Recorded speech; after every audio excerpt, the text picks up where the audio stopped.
My name is Swift, and this is my story. The night they dug up the old grave, I saw the chief cry like a child. I did not think that day would ever come. I did not even believe the homeless man was telling the truth. I live in a town in western Kenya. Not a small village, but not a big city. We have shops, bodabodas, and a police post. We also have an old royal family. They do not rule like before, but people still respect their name. The homeless man came during the rainy season.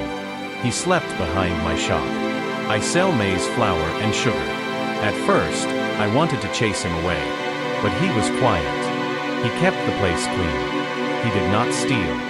He was not like other street men. He spoke well.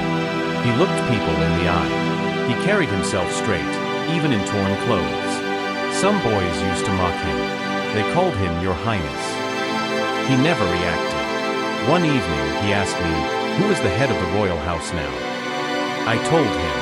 It was Chief Barisa, an old man with power and money. The homeless man nodded. Then he said, "That is my uncle." I laughed. I thought he was mad. He told me a story. Many years ago, his father was the first son of the king. When the king died, there was a fight inside the family.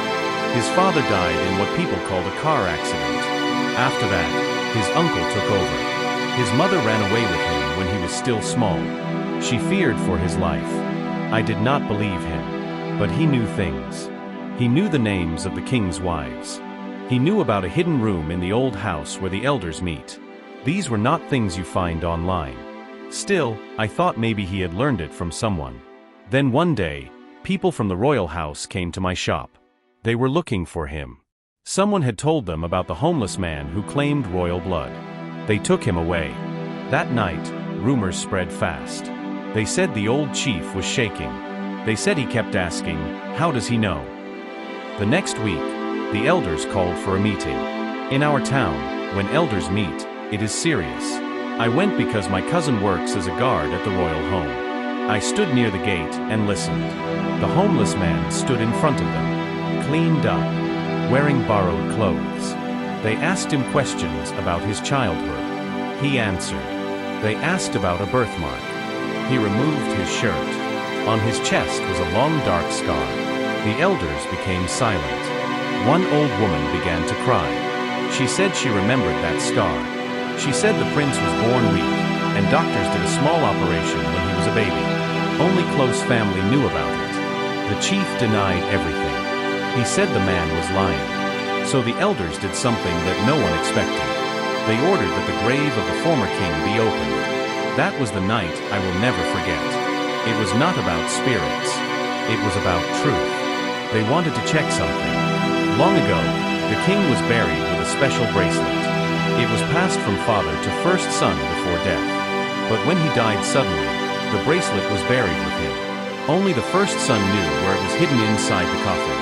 At the grave, under torchlights, they dug. The chief was there, sweating.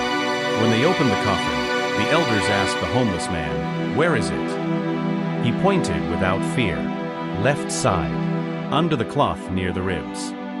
They searched, and they found it exactly there.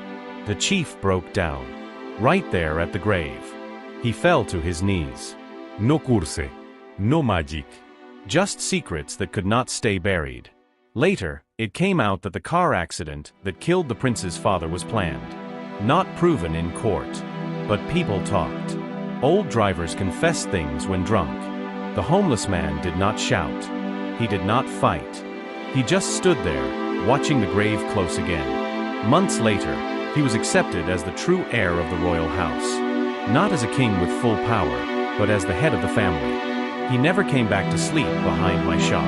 But sometimes I wake up at night and think about that grave opening. What scares me is not ghosts. It is how close a man can come to losing his name, his blood, and his life, and still walk back from the dust to claim it. And I still remember how we laughed at him. We were laughing at a prince.